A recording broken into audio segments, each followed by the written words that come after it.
Quem quer tocar na orla de Jesus aí? Aleluia.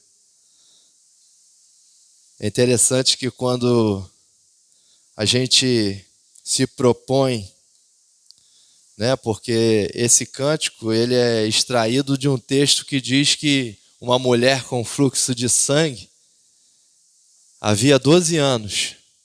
Então ela se propôs no seu coração. A Bíblia diz que depois de ter feito tudo, gastado todo o seu dinheiro, ido a tudo quanto é médico, ela ouviu falar que Jesus estava passando naquela cidade. E ela disse, se eu tão somente tocar na orla, ou seja, na ponta das vestes de Jesus, eu serei curado. Sabe o que é isso, meu irmão? É fé. Ela tinha fé que se ela tocasse. E hoje, a fé é algo que eu não preciso ver, mas eu preciso crer. Eu não sei o que você está vivendo, eu não sei o que você está passando, mas tenha fé que Jesus está passando por aqui. E um simples toque pode mudar a sua história. Amém? Glória a Deus. Eu tenho uma palavra para o seu coração, está no livro de Atos, no capítulo 12. Quando eu disse que no final a gente ia orar, e com certeza nós vamos orar, porque esse texto ele fala sobre oração. E é interessante que, enquanto mais a gente fala sobre oração, mais assunto tem para falar. Oh, glória! Não fica um assunto esgotado, mas uma oração não é uma coisa assim, não, mas eu não sei o que é. Deus ele está sempre renovando, ele está sempre extraindo, ele está sempre nos dando uma palavra, uma mensagem. E a mensagem dessa noite é o seguinte: a igreja que ora vivencia o poder, a presença e desfruta dos milagres que Deus opera. A igreja que ora vivencia o poder, a presença e os milagres que Deus opera. Amém? É só para a igreja que ora. Fala para o teu irmão, é só para a igreja que ora. Atos capítulo 12. Quem achou, dá um glória a Deus.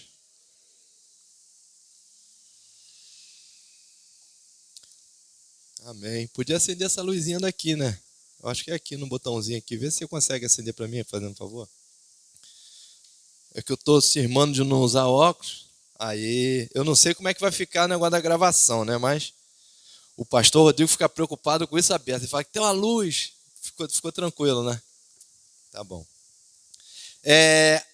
Atos capítulo 12.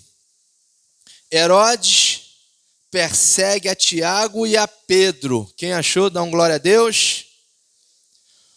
Por aquele tempo, mandou o rei Herodes prender alguns da igreja para os maltratar, fazendo passar a fio de espada a Tiago, irmão de João. Vendo ser isto, está falhando. Se puder botar um sem fio, para mim eu prefiro. Vendo ser isto agradável aos judeus, perseguiu, prendendo também a Pedro. E eram os dias dos pães asmos.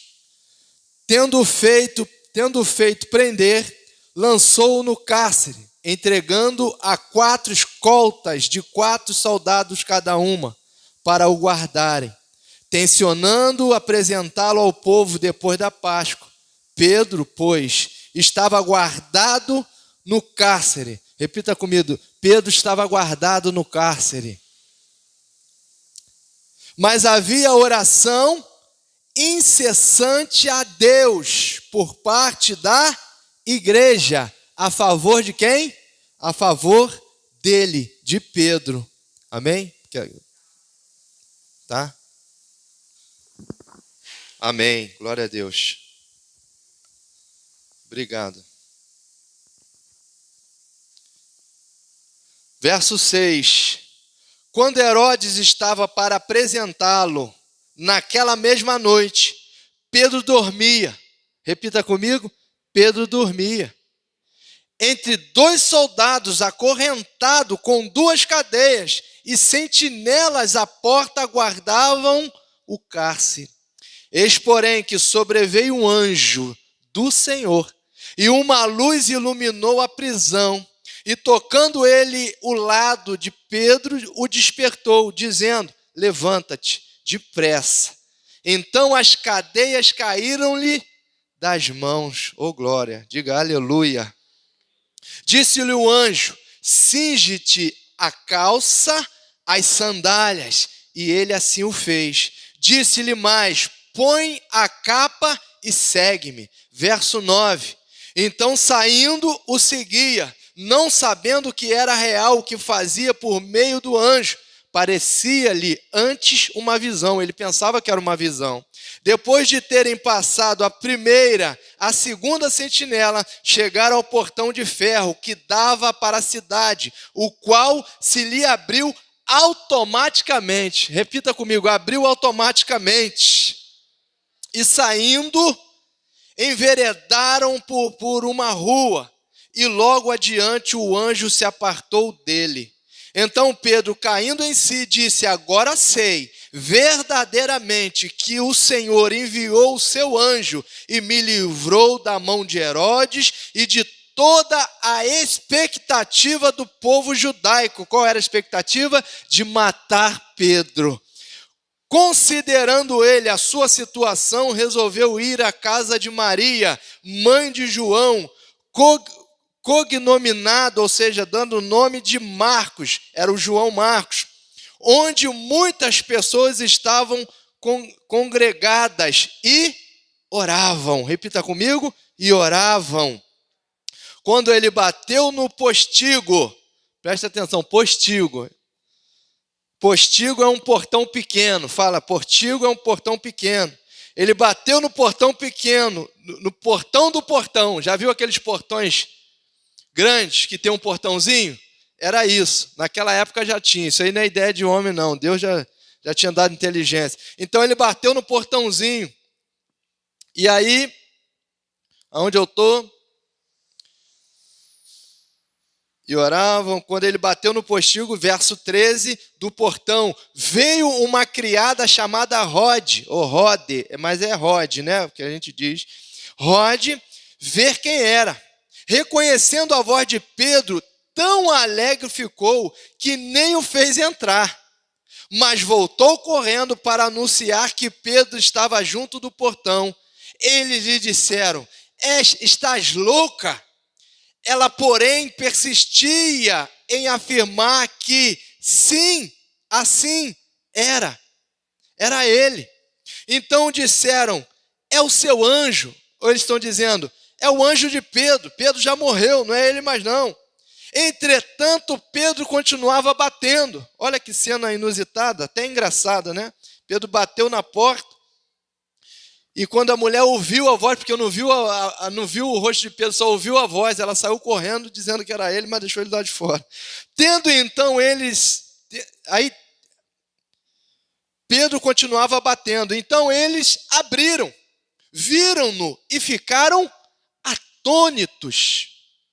Eles, porém, fazendo-lhe sinal, Pedro, fazendo-lhe sinal com a mão, assim, ó.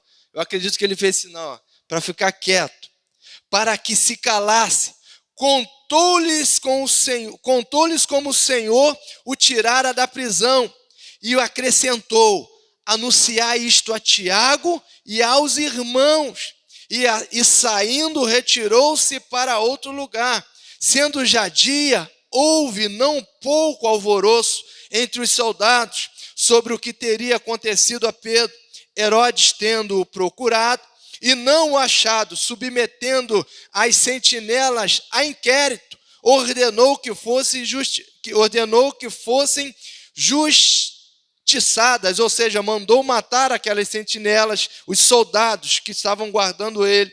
E descendo da Judéia para Cesareia, Herodes passou ali algum tempo. Vamos ler o verso 20 até o 22, até o 24. Ora, havia séria divergência entre Herodes e os habitantes de Tiro e Sidom. Tiro e de Sidom. Porém, este, de comum acordo, se apresentaram a ele e depois de alcançar o favor de Blasto, camarista do rei, pediram reconciliação, porque a sua terra se abastecia do país do rei. Em dia designado, Herodes, vestido de trajo real, assentado no trono, dirigiu-se a eles a palavra, e o povo clamava: é a voz de um Deus e não de um homem. Verso 23, no mesmo instante, um anjo do Senhor o feriu, por ele não haver dado glória a Deus, e, comido de verme, expirou. Verso 24, entretanto, a palavra do Senhor crescia e se multiplicava.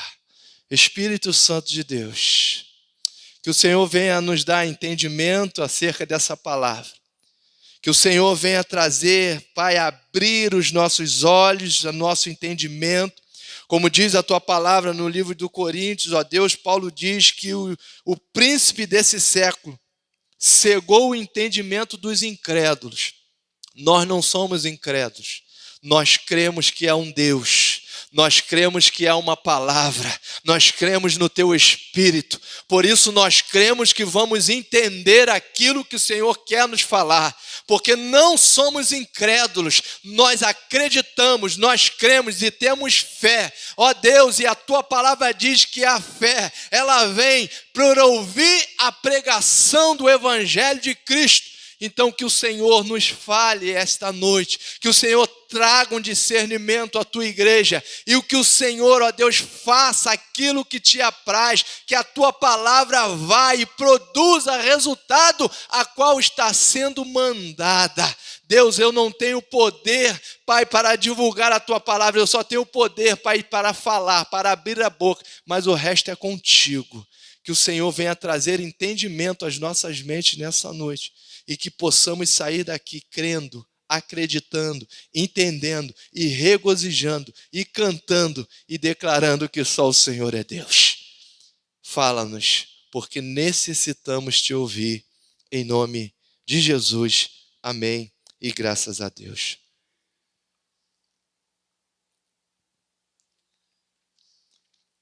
Quantos já tinham ouvido essa palavra, já tinham lido? Essa é uma palavra conhecida. Essa palavra eu já preguei ela uma vez, se eu não me engano, há muito tempo.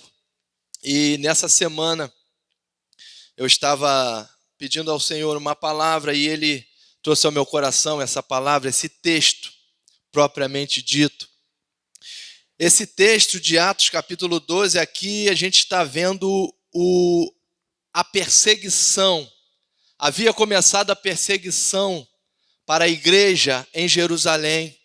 A gente sabe que a igreja, como pregou o pastor Rodrigo num domingo retrasado, como a igreja crescia e vivia, né? Como vivia os cristãos da igreja primitiva, eles comiam um com o outro, partiam o pão de casa em casa. Quantos lembram? Atos capítulo 42. O livro de Atos, como já está dizendo, é Atos. São os atos dos apóstolos e dos discípulos de Cristo. Todos aqueles que se submeteram a Cristo, todos aqueles que foram alcançados pelo ensinamento de Jesus, não só os apóstolos, mas também outros que os apóstolos aqui alcançaram, já estão fazendo a obra.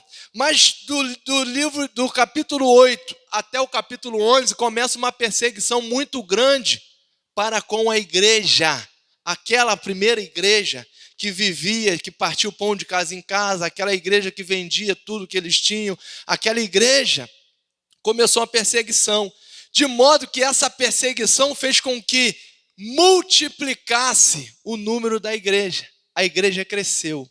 No meio da perseguição, a igreja cresceu. Fala para o teu irmão, enquanto mais perseguir, a igreja vai crescer. Ô, glória. Amém? Glória a Deus. E a igreja cresceu, se expandiu, ela chegou até Antioquia. Antioquia é a capital da Síria. é uma cidade, é a terceira maior cidade do Império Romano, e ali se estabeleceu uma igreja. A igreja saiu de Jerusalém, tinha uma igreja em Jerusalém, essa igreja que a gente conhece, de Atos 2, mas essa igreja se expandiu e abriram outra em Antioquia, muito depois, um lugar muito distante. Aqui no verso 11, capítulo 11, verso 21, diz assim, olha, a mão do Senhor estava com eles. Eles quem? Os discípulos que foram dispersos. E muitos, crendo, se converteram ao Senhor. A notícia a respeito deles chegou aos ouvidos da igreja que está em Jerusalém, que estava em Jerusalém, e enviaram Barnabé até onde? Antioquia. E lá no verso 26, diz o seguinte, tendo-o encontrado, levou-o para Antioquia, e por todo um ano se reuniram naquela igreja, na igreja de Antioquia, e ensinaram numerosa multidão.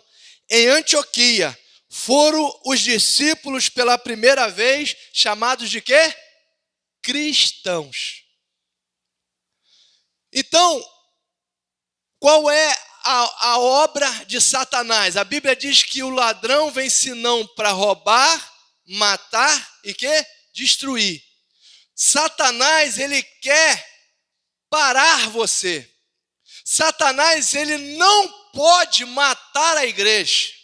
Ele não pode impedir o crescimento da igreja. Fala para o teu irmão, Satanás não tem poder para impedir o crescimento da igreja. Ele não pode matar a igreja. Mas ele pode maltratar os cristãos. Amém?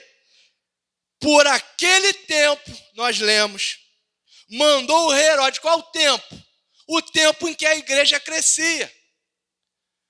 No tempo de perseguição, a igreja cresceu, a igreja se expandiu, porque eles tiveram que sair de Jerusalém. Se não salvo, lá no capítulo 8, diz que os apóstolos ficaram em Jerusalém, mas os discípulos todos foram pregando.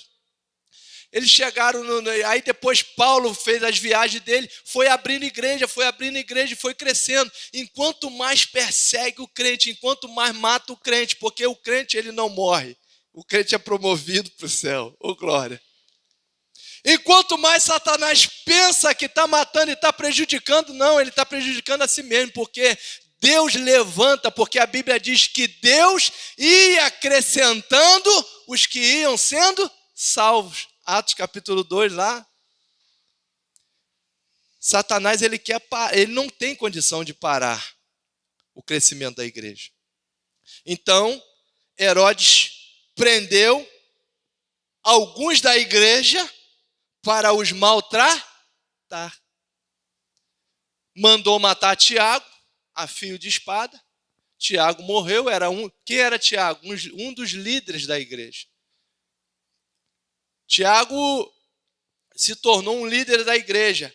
E aí tinha um ditado naquela época, já naquela época do Império Romano, que se quisesse acabar com um movimento, com uma liderança, o que tinha que fazer? Com uma igreja, pegar o líder, matar o líder. Essa história, ela já vem desde aquele tempo. Malaquias diz, se ferir o pastor, as ovelhas acontece o quê? Se dispersam. Então Herodes entendia por quê? Porque Herodes aqui representa a própria maquinação do mal. Herodes é um agente de Satanás, representado aqui.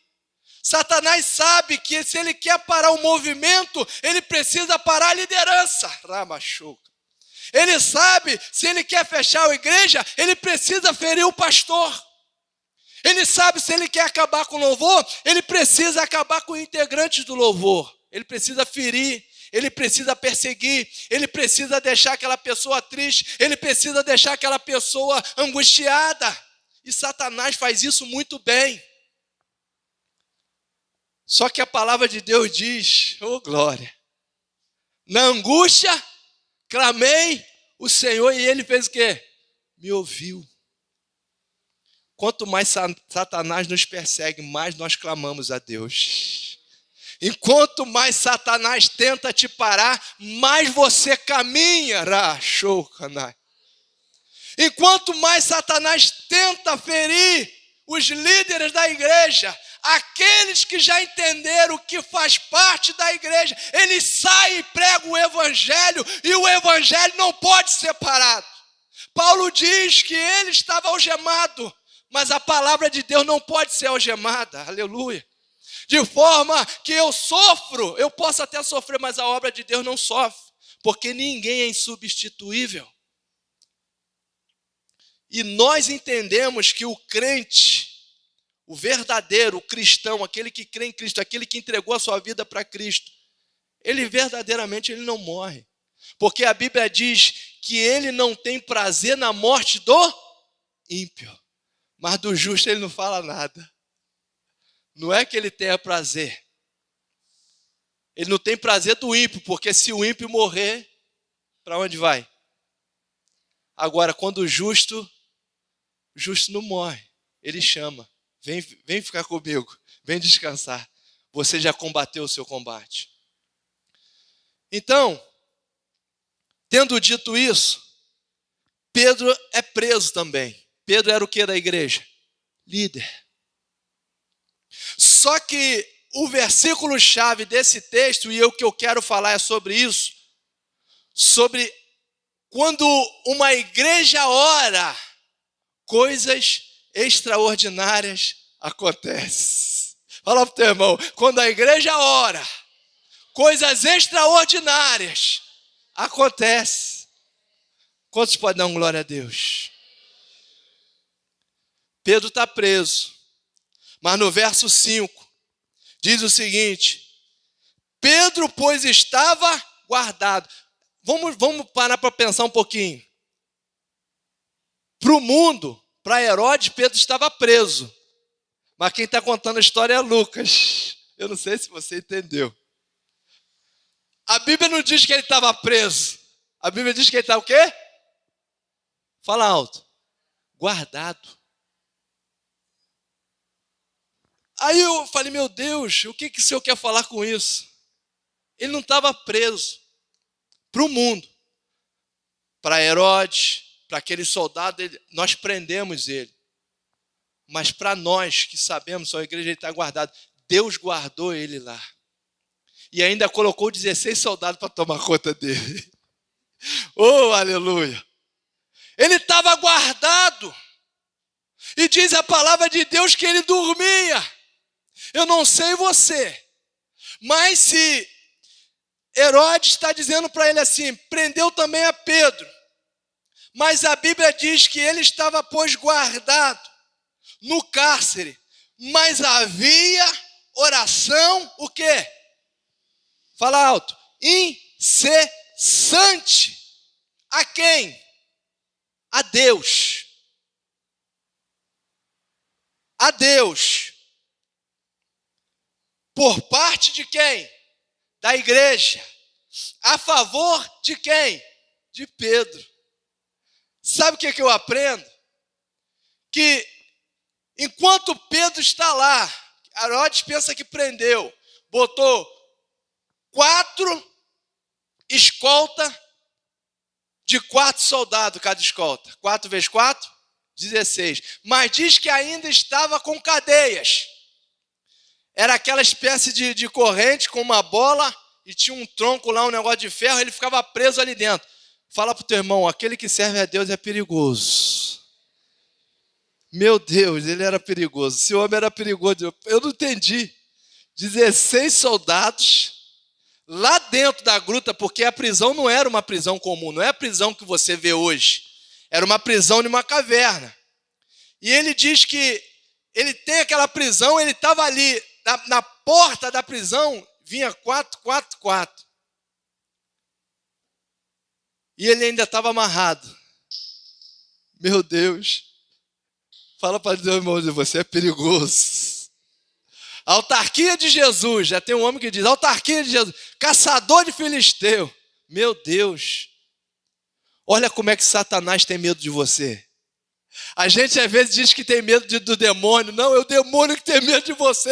Olha o que Satanás fez Herodes fazer. Prende esse homem porque ele é perigoso. Porque se você soltar ele de lá, a igreja vai crescer. Mas não sabia ele que Deus já estava trabalhando. Pedro dormia, a igreja orava, mas Deus trabalhava. Ô, glória! Porque Deus não dorme, meu irmão. Eu durmo. Pedro dormia, olha só, a Bíblia diz que Pedro dormia olha aqui, guardava atenciosamente para a Páscoa. Pedro, pois, estava guardado cadê onde diz que ele dormia? Tendo prendeu, lançou, tal, depois da Páscoa, eu não sei onde está não, já perdi. Mas diz que ele dormia aqui, ó, no verso 6. Quando Herodes estava para apresentá-lo naquela noite, Pedro dormia entre dois soldados. Como que ele estava? Acorrentado com o quê? Com 2 cadeias. E sentinela à porta guardava o cárcere. Eu não sei você. A não salvo aquele que toma um remedinho para dormir. Mas o cara está preso. E ele vai ser apresentado na segunda-feira. Porque aquilo era a festa dos pães, no domingo, aliás. No outro dia. Mas no outro dia ele ia ser enforcado. Porque ele ia ser morto. Só que ele dormia. Se eu estou preso e o cara vai dizer, olha, amanhã você vai ser executado. Quem dormiria? Pedro dormia. Meu Deus. E dormia entre os soldados. Acho que os soldados estavam cantando a musiquinha ali para ele dormir. Deus fez o soldado cantar. Canta uma música para meu servo dormir. Ele dormia. E a Bíblia diz o seguinte, que a igreja fazia oração. Pedro, pois, estava guardado no cárcere, mas havia oração incessante da igreja. Então eu aprendo que há uma oração específica.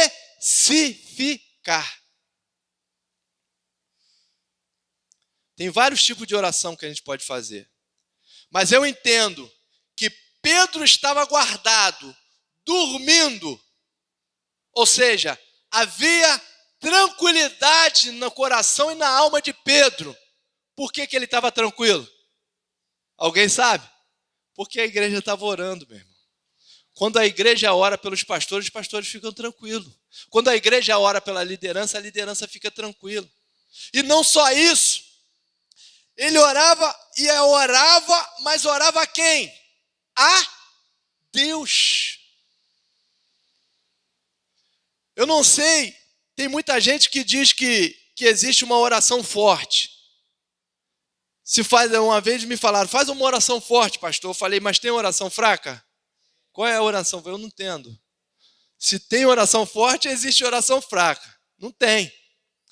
A oração, ela não é forte, nem é fraca e nem poderosa. O poder não está na oração. Amém? Às vezes a gente fala que a nossa oração é poderosa, mas o poder não está na oração. A oração, fala para o teu irmão, é um canal. Se eu disser que o poder está na oração, eu vou dizer que a fonte é a oração, não é? A fonte é quem? A oração é o quê? Canal. Aí Deus me deu esse discernimento hoje à tarde. Um canal. O que é um canal? O canal ele aflui para onde? Para o rio. Mas só que havia uma barreira nesse canal. Jesus Cristo quebrou essa barreira. Hoje o canal ele aflui para a fonte. Ele vem da fonte. Então a oração, ela é um canal que chega até a fonte e da fonte é despejado, é derramado. Oh, glória! O poder está em Deus. Quando eu creio e eu posso fazer essa oração a Deus, Ele derrama o poder dele sobre a igreja. E quando a igreja ora a Deus em favor de Pedro, tudo isso que a gente falou agora acontece. Por quê? Porque a igreja está orando. A Bíblia diz então que por a igreja estar orando, por isso que a gente diz que a oração move a mão de Deus, né, pastor? Não é que verdadeiramente vai mover a mão de Deus você orar, não. É quando você ora, Deus ouve e Deus age. Então, como a igreja orava incessantemente, ou seja, a igreja não parava de orar. Existia uma oração incessante, ou seja, não é daquele tipo de oração que eu venho para pedir alguma coisa, e aí eu oro uma semana, daqui a pouquinho eu oro outra, não, já parei. Não, é incessante. Mente. É sem parar. Orai sem cessar. A igreja orava. É igual aquele juiz, julga a minha causa, julga a minha causa, julga a minha causa. Aí o juiz falou, eu vou julgar a causa dessa mulher porque ela está me enchendo o saco, está me apurrinhando. Vou julgar a causa dela. Mas só que Deus não é esse juiz. Amém? Deus não é ínico. Deus é o Todo-Poderoso, o Santo. E ele diz que quando ele ora, a igreja ora, move a mão de Deus, e Deus então faz o quê? Envia o anjo.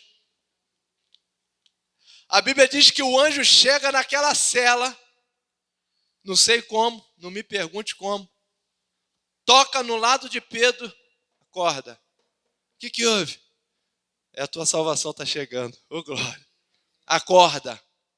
Cinge, bota a sua roupa. Pedro devia estar à vontade. Bota a tua roupa, calça a sua sandália, bota essa capa e me segue. Agora, e aí ele pensava que era uma visão. Não lemos isso? Ele pensava que era uma visão, porque ele não entendia. E aí ele está vindo. Passou a primeira sentinela, passou a segunda. Quando veio o portão, o que aconteceu com o portão? Abriu automaticamente. Oh, glória. Meu Deus. Quando a igreja ora, a porta se abre, meu irmão. Aleluia. Quando você ora, é diferente da oração, mas a minha oração em casa, pastor, a sua oração em casa é para intimidade. A oração na igreja é para poder. Fala para o teu irmão. A oração em casa é para intimidade com Deus. A oração na igreja é para o poder ser derramado. Aleluia. Porque dentro da sua casa você não precisa de poder. Você está ali dentro da sua casa, você está guardado já. Mas aqui você precisa, sabe por quê? Porque aqui entram pessoas que não conhecem ainda o poder de Deus, porque você já conhece. Aleluia! A Bíblia diz que o evangelho é loucura para quem não conhece. Mas quem conhece é o quê? É poder de Deus. Eu não preciso orar em casa para ser derramado de poder, eu preciso orar em casa para ter intimidade com Deus, porque o poder já está sobre mim. Ramachai. A oração em casa é diferente da oração da igreja. E a Bíblia enfatiza que Deus enviou o anjo tocou nele e também uma luz brilhou naquele momento, iluminou. Porque presta atenção, a prisão devia ser daqui lá fora, uma caverna. Até para ele diz que passou pela primeira escola, pela segunda, até chegar no portão. Era uma caverna. Devia ser muito escuro aquele lugar. Eles andavam com lamparina na mão. Eles andavam com aquelas tochas na mão. Mas o anjo chega. A Bíblia diz que ilumina o lugar. Meu Deus. A Bíblia diz no Salmo 112, no verso 4, se eu não me engano, ou verso 2, ao justo a luz brilha no meio das trevas. Sabe o que significa essa luz? É entendimento. Quando a igreja ora, Deus envia a luz, Deus dá entendimento, Deus dá sabedoria. É por isso que nós não fazemos nada da equipe pastoral sem antes orar. É por isso que você não deve fazer nada sem antes orar. Mas o que eu tenho que falar com Deus? Me dá sabedoria, me dá uma luz quando você está sem saber o que fazer. Quando você não sabe o que fazer, ore a Deus, porque Ele vai te dar uma luz. Aleluia.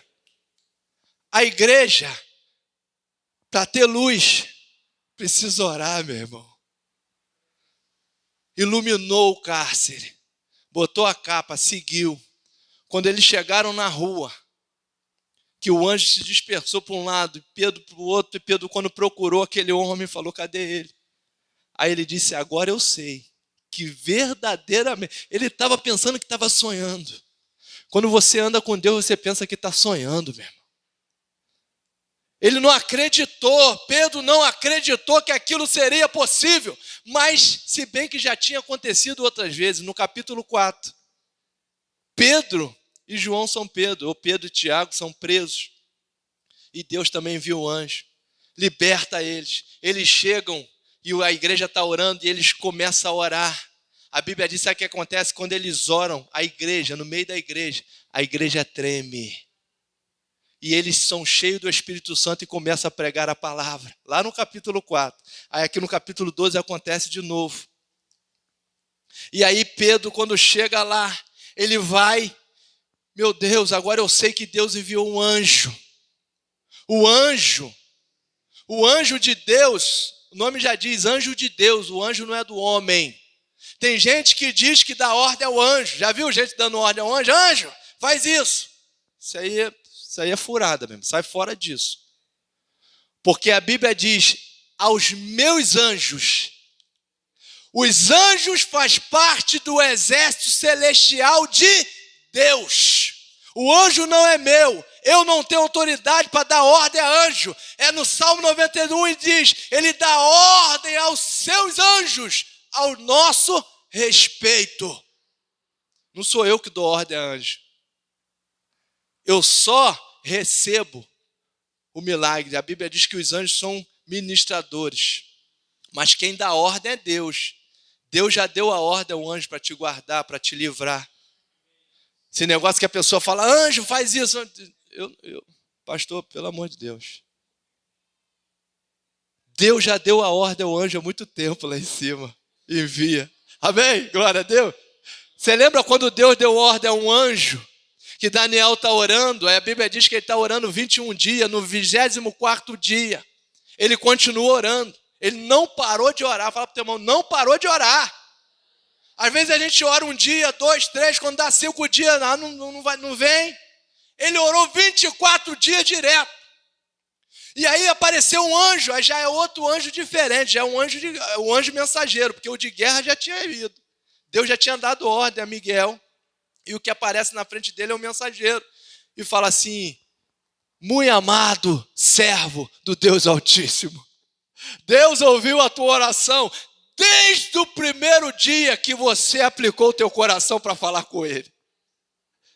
Quando você abre a tua boca para orar, meu irmão, não pensa que Deus não está ouvindo. Não pensa que a tua oração não chega. Que negócio de oração não sobe no teto. Quem não tem sobe no teto a oração, quem leva é o Espírito Santo. É Ele que leva com gemidos inexprimíveis as nossas orações. É claro que Deus não vai ouvir uma oração de tolo. Senhor, mata fulano, faz isso. Meu Deus, me dá isso. Não, a Bíblia diz que nós não sabemos nem pedir, que dirá orar. Tem que aprender a orar. Fala para o teu irmão: aprenda a orar. Aprenda a pedir. Aleluia. Pedro bate na porta, no postigo lá, que é um portãozinho pequeno. Aí a menina abre a porta, não abre, chega de perto, aí Pedro: sou eu. Ela volta correndo. Que coisa tremenda. Ela não abre o portão, não, ela volta correndo e diz assim: você sabe quem está lá? Eu imagino isso, né? Você sabe a voz de quem que eu ouvi agora? E não sei o que. Fala, menino, o que está acontecendo? Calma. Eu acredito lá que era o presbítero ou o diácono da igreja, porque o pastor não fala isso, não. Não é ele, não. Meu Deus. Estava orando para quê?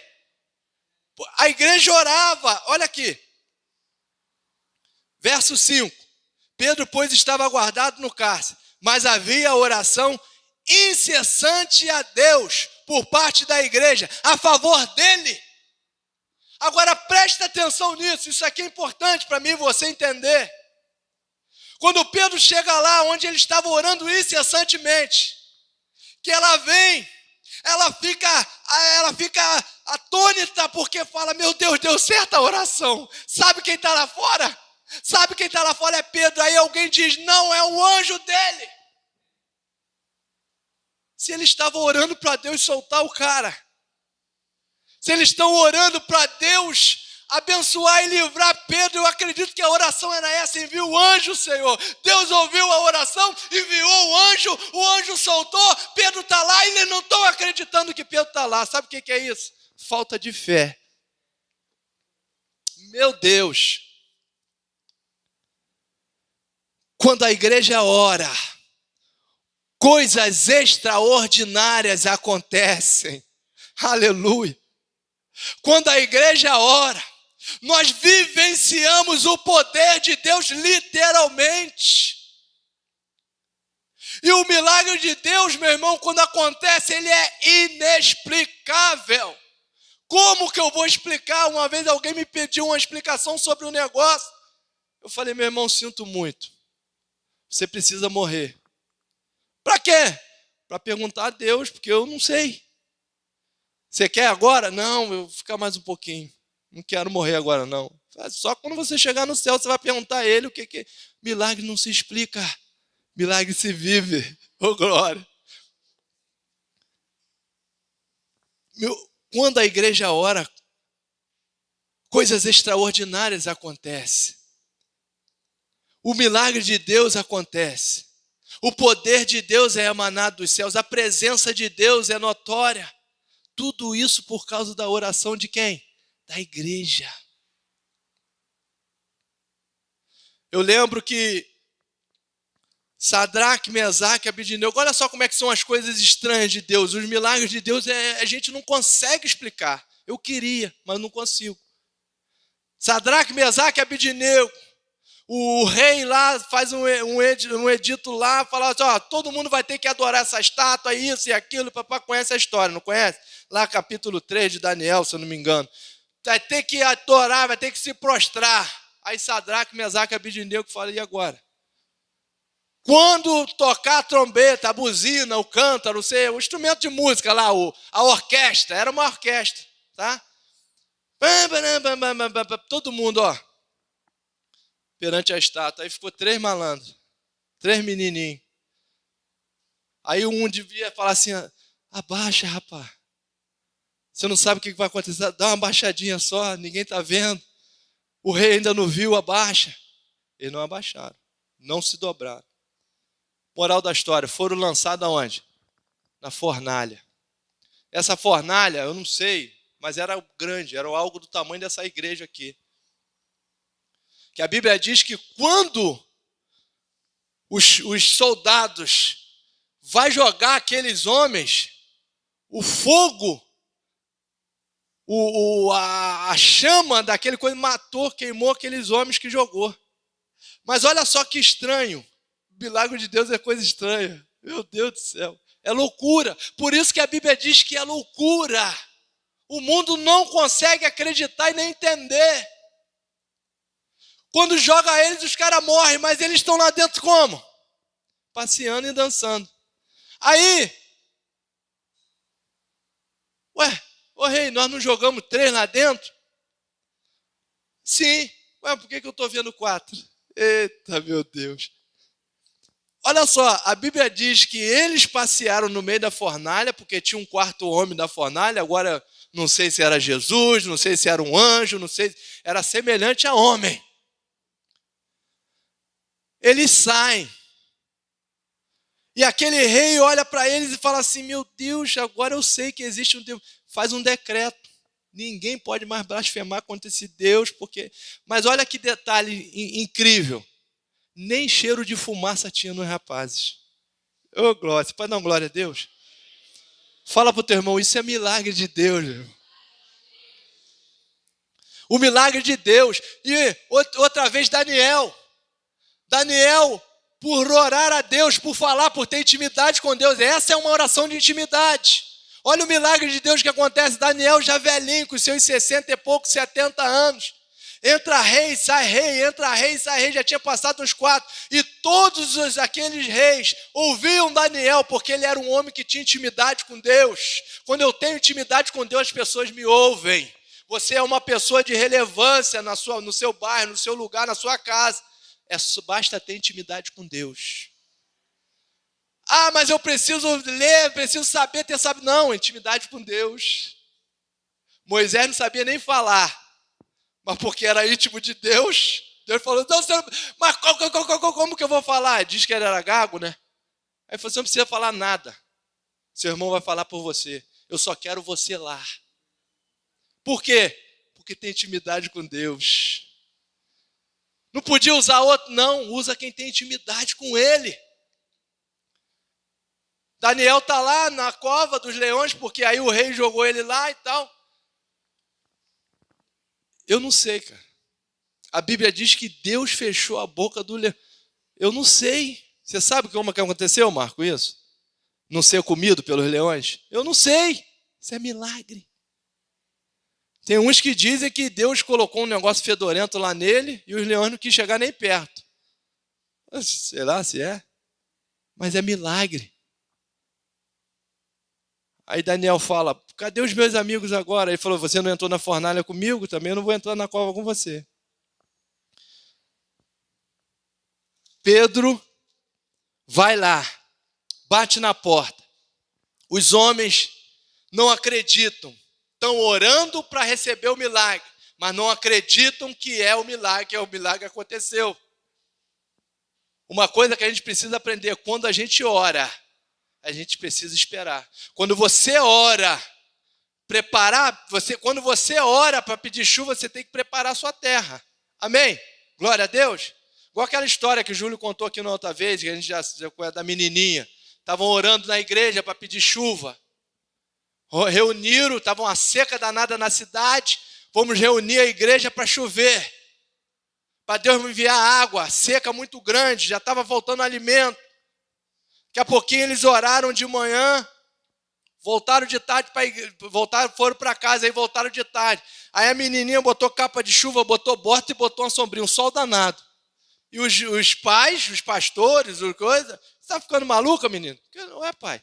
Nós não oramos para chover? Vai chover ou não vai? Se orou, é porque vai acontecer. A igreja está orando, mas quando Pedro chega lá, não acredita que é Pedro.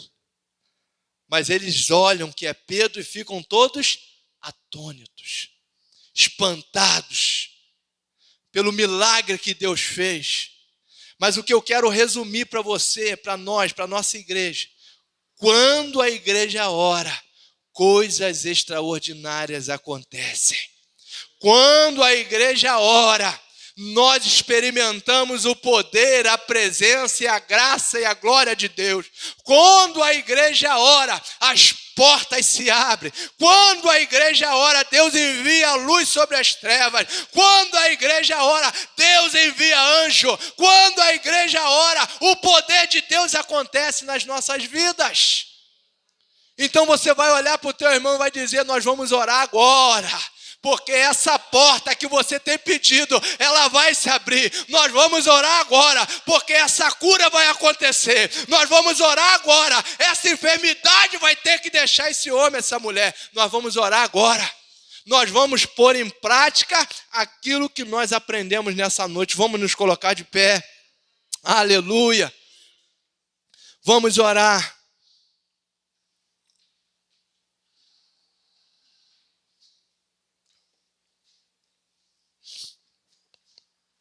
Aleluia. Oh, Espírito Santo de Deus. Como é bom saber, Senhor, que nós podemos contar contigo. Aleluia. Fala para o teu irmão, se há uma pessoa que você pode contar, esse é Deus. Eita, meu Deus.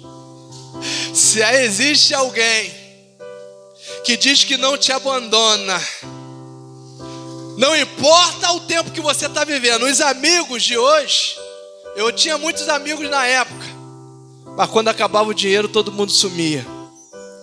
Me ajuda aí, meu amigo. Ih, tô em outra. Mas existe um amigo, existe um Deus, existe uma pessoa chamada Jesus Cristo que diz que eis que estou contigo todos os dias. Ele não diz, eis que estou contigo quando tudo estiver dando certo. Ele não diz, eis que estou contigo quando as coisas estiverem dando certo, quando você estiver bem. Não, eis que estou contigo todos os dias, até a consumação dos séculos, até tudo passar. Jesus está contigo, mas você está com Ele? Aleluia. Jesus tem que ser o seu centro, o seu universo. Ele tem que ser a sua vida, Ele tem que ser o tudo em você. Jesus precisa se tornar o primeiro na minha vida e na sua. Ele é. E Ele é aquele que não falha, não dorme. Ele é Jesus. Aleluia.